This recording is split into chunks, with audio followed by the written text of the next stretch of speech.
ശബരിമല സ്വർണ്ണക്കൊള്ളയുമായി ബന്ധപ്പെട്ട് ഇപ്പോൾ ഏറ്റവും ഒടുവിലത്തെ ഒരു അറസ്റ്റ് ഇപ്പോൾ രാവിലെ നടന്നിരിക്കുകയാണ്. അത് കോഴിക്കോട് എന്നുള്ള എൻ സുബ്രഹ്മണ്യത്തിൻ്റെയാണ്. അദ്ദേഹം ജില്ലയുടെ ജനറൽ സെക്രട്ടറിയാണ് DCCയുടെ, കൂടാതെ KPCCയുടെ രാഷ്ട്രീയകാര്യ സമിതി അംഗവുമാണ്. അപ്പോൾ അദ്ദേഹത്തെ അറസ്റ്റ് ചെയ്യാനുള്ള പ്രധാനപ്പെട്ട കാരണമെന്ന് പറയുന്നത് അദ്ദേഹം ഒരു AI ചിത്രം ഷെയർ ചെയ്തു എന്ന് പറഞ്ഞുകൊണ്ടാണ്. അതായത് ഇപ്പോൾ യഥാർത്ഥത്തിൽ ശബരിമല സ്വർണ്ണക്കൊള്ളയുമായി ബന്ധപ്പെട്ട് നടക്കുന്ന ഏറ്റവും വലിയ യുദ്ധമെന്ന് പറയുന്നത് ചിത്രങ്ങളുടെ ഒരു യുദ്ധമാണ്. എന്ന് പറഞ്ഞാൽ പിണറായി വിജയൻ ഇദ്ദേഹത്തിൻ്റെ ചെവിയിൽ എന്തോ സംസാരിക്കുന്നത് പോലെ, വളരെ അടുപ്പമുള്ള ഒരാൾ സംസാരിക്കുന്ന പോലെയുള്ള ഒരു ചിത്രം. അത് AI ചിത്രമാണ്, അത് ഒറിജിനലായിട്ടുള്ള ചിത്രമല്ല. കാരണം ആ പരിപാടിയിൽ പങ്കെടുത്തിട്ടുള്ള ദൃശ്യങ്ങളൊക്കെ തന്നെ പുറത്തേക്ക് വന്നിട്ടുണ്ട്, വീഡിയോ തന്നെ പുറത്തേക്ക് വന്നിട്ടുണ്ട്. അപ്പോൾ അത്തരത്തിലുള്ള AI ചിത്രം എൻ സുബ്രഹ്മണ്യൻ എന്ന് പറയുന്ന പൊളിറ്റിക്കൽ അഫയേഴ്സ് കമ്മിറ്റി മെമ്പർ അദ്ദേഹം ഷെയർ ചെയ്തു എന്നുള്ളതാണ് നമ്മൾ കേൾക്കുന്ന ഒരു കാര്യം. അപ്പോൾ അതുമായി ബന്ധപ്പെട്ട് ബെയിൽ കിട്ടാവുന്ന, ജാമ്യം കിട്ടാവുന്ന വകുപ്പുകൾ മാത്രമേ ചുമത്തിയിട്ടുള്ളൂ. പക്ഷേ അദ്ദേഹത്തെ ഇന്ന് വീട് വളഞ്ഞ് കസ്റ്റഡിയിലെടുത്തു. വീട് വളഞ്ഞൊന്നും കസ്റ്റഡിയിലെടുക്കേണ്ട ആവശ്യമില്ല. യഥാർത്ഥത്തിൽ അദ്ദേഹത്തെ ഒരു നോട്ടീസ് അയച്ചാൽ പോലും അദ്ദേഹം വരും എന്നുള്ള കാര്യം യാഥാർത്ഥ്യമായിട്ടുള്ളൊരു കാര്യമാണ്. പലപ്പോഴും നമുക്കറിയാം, ദിലീപിനോടും അതുപോലെ ബാക്കിയുള്ള ആളുകളോടും ഒക്കെ തന്നെ പോലീസ് കാണിച്ചിട്ടുള്ളത് നോട്ടീസ് വരുത്തി വിളിച്ചു വരുത്തുകയാണ് ചെയ്തിട്ടുള്ളത്. വിജയ് ബാബുവിനൊക്കെ ടാറ്റ കൊടുത്ത് വിടുകയാണ് ചെയ്തിട്ടുള്ളത്. അപ്പോൾ ആ സമയത്താണ് എൻ സുബ്രഹ്മണ്യനെ പോലെ ഒരു സാധാരണ കോൺഗ്രസ് പ്രവർത്തകൻ, അദ്ദേഹം സാധാരണ രാഷ്ട്രീയത്തിലൂടെ വന്ന് വലിയ ഉയർന്ന നിലയിൽ എത്തിയിട്ടുള്ള, കഴിഞ്ഞ തവണ MLA ആകാൻ വേണ്ടി അസംബ്ലിയിലൊക്കെ മത്സരിച്ചിട്ടുള്ള ഒരാളാണ്. അപ്പോൾ അദ്ദേഹത്തെ അറസ്റ്റ് ചെയ്തിട്ടുള്ളത്. യഥാർത്ഥത്തിൽ ഇതിൻ്റെ ഏറ്റവും പ്രധാനപ്പെട്ട വിഷയമെന്ന് പറയുന്നത്, നിങ്ങൾ അറിയേണ്ടത്, ഈ പറയുന്ന രാഷ്ട്രീയകാര്യ സമിതി അംഗത്തെ അറസ്റ്റ് ചെയ്തു എന്നുള്ളത് മാത്രമല്ല, ഇത്തരത്തിലുള്ള ഒരു ഫോട്ടോ യുദ്ധം ഇപ്പം നടന്നുകൊണ്ടിരിക്കുകയാണ്. ആ ഫോട്ടോ യുദ്ധത്തിൽ യഥാർത്ഥത്തിൽ കോൺഗ്രസിനും ചെറിയ തോതിലുള്ള പ്രശ്നങ്ങൾ ഉണ്ട് എന്നുള്ളതാണ് യാഥാർത്ഥ്യം. കാരണം കോൺഗ്രസ് സോണിയാഗാന്ധിക്ക് ഇദ്ദേഹം ഒരു ചരട് കെട്ടിക്കൊടുക്കുന്നതോ അല്ലെങ്കിൽ ബ്രേസ്ലെറ്റൊന്നും ആയിരിക്കില്ല, ചരട് കെട്ടിക്കൊടുക്കുന്നതായിട്ടുള്ള ഒരു ദൃശ്യം വന്നിരിക്കുന്നു. ഏതാണ് ഏതാണ് ഈ പറഞ്ഞ പോലെ യഥാർത്ഥ ദൃശ്യമെന്ന് നമുക്ക് തിരിച്ചറിയാൻ പറ്റില്ല. പക്ഷേ സോണിയാഗാന്ധി ഇദ്ദേഹം 2 തവണ കണ്ടിരുന്നു എന്നുള്ളത് യാഥാർത്ഥ്യമാണ്. അതിൽ കൃത്യമായിട്ടുള്ള മറുപടികൾ കോൺഗ്രസിന് നൽകാൻ പറ്റിയിട്ടില്ല. പക്ഷേ എനിക്കിതിൽ പറയാനുള്ളൊരു കാര്യം, ഇതിൽ നമ്മൾ മുഖ്യമന്ത്രിയെ പിണറായി വിജയനൊന്നും കുറ്റപ്പെടുത്തുന്നതിൽ യാതൊരു അർത്ഥവുമില്ല. കാരണം അദ്ദേഹം ഒരു ഭീമ ജ്വല്ലറിയുടെ ആംബുലൻസ് കൊടുക്കുന്ന ചടങ്ങിലേക്ക് അദ്ദേഹത്തെ ക്ഷണിക്കുന്നു, അദ്ദേഹം വരുന്നു, അവിടെയുള്ള ആളുകളോട് മര്യാദക്ക് പെരുമാറുന്നു, അതിനുശേഷം അദ്ദേഹം തിരിച്ചു പോകുന്നു എന്നുള്ളതിനപ്പുറം പിണറായി വിജയനുമായി നേരിട്ട് കണക്ട് ചെയ്യാനുള്ള ഒരു ബന്ധവും ഈ പറയുന്ന ശബരിമല സ്വർണ്ണക്കൊള്ളയുടെ കേസിൽ ഈ പറയുന്ന പോറ്റിയുമായിട്ട് ഇല്ല എന്നുള്ളത് നമുക്കെല്ലാം അറിയാവുന്നൊരു കാര്യമാണ്. രണ്ടാമത്, സോണിയാഗാന്ധിനെ കണ്ടു എന്ന് പറയുമ്പോൾ ആളുകൾ ഉയർത്തുന്ന ഏറ്റവും വലിയ ആരോപണം എന്ന് പറയുന്നത്, ഇപ്പോഴത്തെ ആസാം മുഖ്യമന്ത്രിയായിരുന്ന ഹിമന്ത ബിശ്വ ശർമ്മക്കോ ശശി തരൂരിനൊന്നും കാണാൻ കഴിയാത്ത സോണിയാഗാന്ധി എന്ന് പറയുന്ന ഒരാൾ, ആ സോണിയാഗാന്ധിയെ കണ്ടു എന്ന് പറയപ്പെടുന്ന സമയം യഥാർത്ഥത്തിൽ ഈ സോണിയാഗാന്ധി UPA ചെയർപേഴ്സൺ ആണെന്ന് നിങ്ങൾ ആലോചിക്കണം. അപ്പോൾ ആ സമയത്താണ് കണ്ടത്. ആ സമയത്ത് അപ്പോയിൻമെൻറ്റ് കിട്ടാൻ കെ കരുണാകരനോ അല്ലെങ്കിൽ ഇതുപോലെയുള്ള വലിയ നേതാക്കൾക്ക് പോലും പലപ്പോഴും നമുക്കറിയാം 4-5 ദിവസങ്ങളൊക്കെ വെയിറ്റ് ചെയ്യേണ്ടി വരുമായിരുന്നു എന്നുള്ളതാണ്. ആ സമയത്താണ് ഇത്തരത്തിൽ ഈ പറയുന്ന പോറ്റി, നമ്മുടെ കള്ളനായിട്ടുള്ള പോറ്റി പോയി കണ്ടിട്ടുള്ളത് എന്നുള്ളതാണ് യാഥാർത്ഥ്യം. അപ്പോൾ ഇതൊക്കെ തന്നെ വലിയ തോതിൽ എക്സ്പ്ലെയിൻ ചെയ്യാൻ കോൺഗ്രസ്സുകാരടക്കം ബുദ്ധിമുട്ടാണ് എന്നുള്ളൊരു യാഥാർത്ഥ്യമുണ്ട്.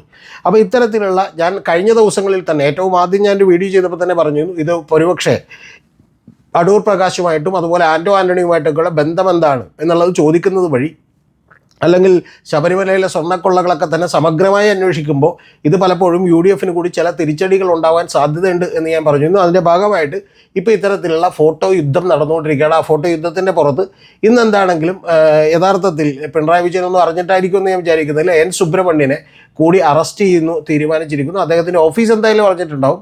അത് അറസ്റ്റ് ചെയ്യാൻ തീരുമാനിക്കേണ്ട ഒരു ആവശ്യമില്ല. കാരണം അനാവശ്യമായിട്ടുള്ളൊരു മൈലേജ് യഥാർത്ഥത്തിൽ കോൺഗ്രസിന് ഉണ്ടാക്കി കൊടുക്കുകയാണ്. തന്ത്രപരമായിട്ടുള്ളൊരു പിഴവാണ് ചെയ്തിട്ടുള്ളത്. ഒന്ന്. രണ്ടാമത്തെ കാര്യമെന്ന് പറയുന്നത്, മൈക്കിനെതിരെ കേസെടുത്തത് നമുക്ക് ഓർമ്മയുണ്ട്, അതുപോലെ പാരഡിക്കെതിരെ കേസെടുത്തതൊക്കെ നമുക്ക് ഓർമ്മയുണ്ട്. യഥാർത്ഥത്തിൽ ഏതെങ്കിലും പോലീസ് ഉദ്യോഗസ്ഥന്മാർ ഈ പറയുന്ന പിണറായി വിജയൻ്റെ ഇമേജ് ഒന്നുകൂടി ടാർണിഷ് ചെയ്യാൻ വേണ്ടിയിട്ടാണ് ശ്രമിക്കുന്നതെന്ന് അദ്ദേഹത്തെ പോലൊരാൾ കൂടി ഒന്നുകൂടി പരിശോധിക്കേണ്ടതാണ് എന്ന് ഞാൻ പറയും.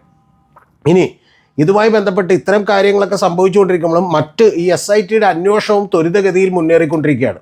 ആ ത്വരിതഗതിയിൽ മുന്നേറിക്കൊണ്ടിരിക്കുമ്പോൾ ഇപ്പോൾ ഏറ്റവും ഒടുവിൽ D മണി എന്ന് പറയുന്ന ഒരാളെ ഡിണ്ടിഗലിലെത്തി ചോദ്യം ചെയ്തിരിക്കുന്നു പോലീസ്. അടുത്ത തിങ്കളാഴ്ച ഇവിടെ തിരുവനന്തപുരത്ത് ഹാജരാകാൻ വേണ്ടി നോട്ടീസ് കൊടുത്തിരിക്കുന്നു എന്നാണ് അറിയുന്നത്. അത്തരം വാർത്തകൾ റിപ്പോർട്ടർ TV-യാണ് ബ്രേക്ക് ചെയ്തിട്ടുള്ളത്. ആ ബ്രേക്ക് ചെയ്തപ്പോൾ D മണി പറഞ്ഞുകൊണ്ടിരിക്കുന്നത്, അദ്ദേഹം 6 കൊല്ലങ്ങൾക്ക് മുമ്പ് ചെറിയൊരു ഓട്ടോറിക്ഷ ഡ്രൈവറായിരുന്നു, പിന്നെ റിയൽ എസ്റ്റേറ്റ് ബ്രോക്കറായിരുന്നു, പിന്നെ ഈ പറയുന്ന പോലെ ഡയമണ്ട് രാജയായി മാറിയിരുന്നു എന്നൊക്കെ പറയുന്ന പോലെയുള്ള വലിയ വളർച്ചയാണ് അദ്ദേഹത്തിന് ഉണ്ടായിട്ടുള്ളത്. ഡയമണ്ട് മണിയായി മാറിയിരിക്കുന്നു, പിന്നെ ദുബായ് മണിയായി മാറിയിരിക്കുന്നു.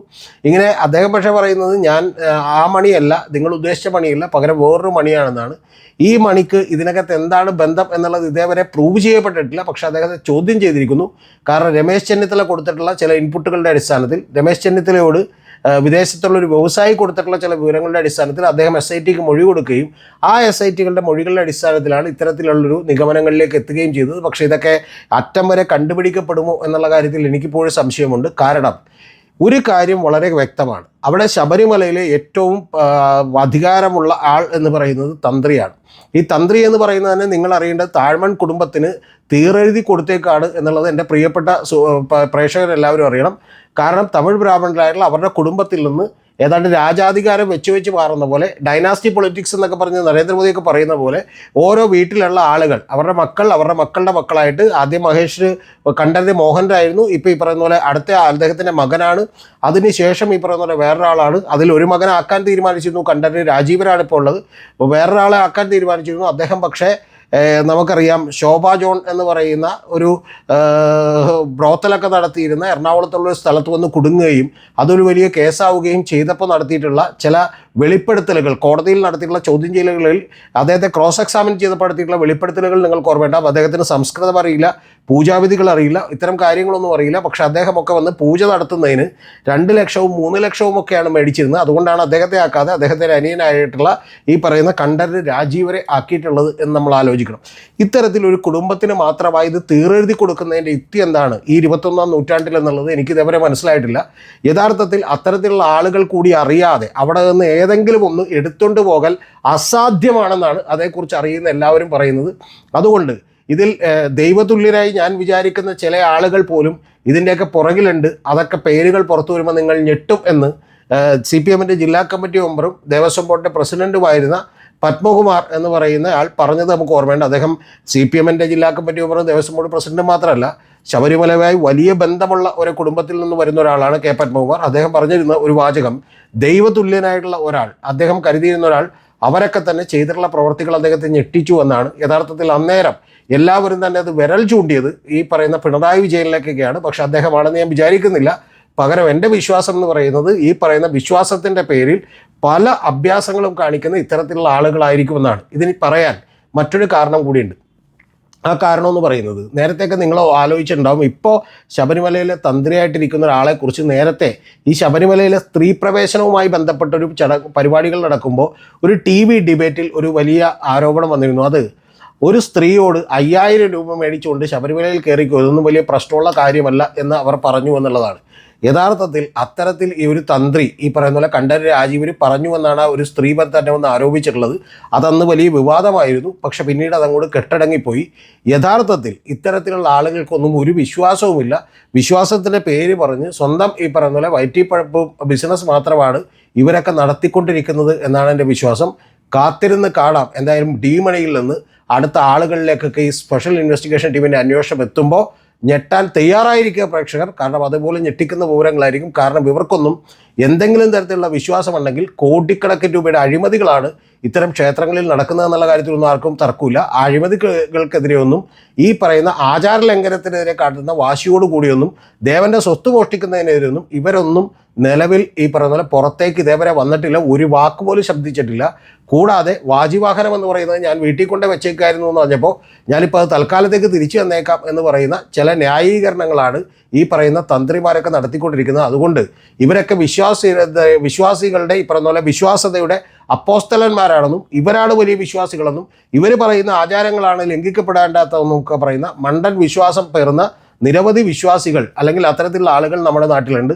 അവരൊക്കെ ഞെട്ടാൻ തയ്യാറായിക്കൊള്ളുക എന്നാണ് എനിക്ക് പറയാനുള്ളത്. കാരണം ഈ സ്പെഷ്യൽ ഇൻവെസ്റ്റിഗേഷൻ ടീമിൻ്റെ അന്വേഷണം മുൻപോട്ട് പോയാൽ ദൈവതുല്യരായ ചിലർ കൂടി ഇതിൻ്റെ പുറകിലുണ്ടെന്ന് ജനം തിരിച്ചറിയുന്ന ഒരു നാൾ വരും എന്ന് തന്നെയാണ് എൻ്റെ ഉറച്ച വിശ്വാസം.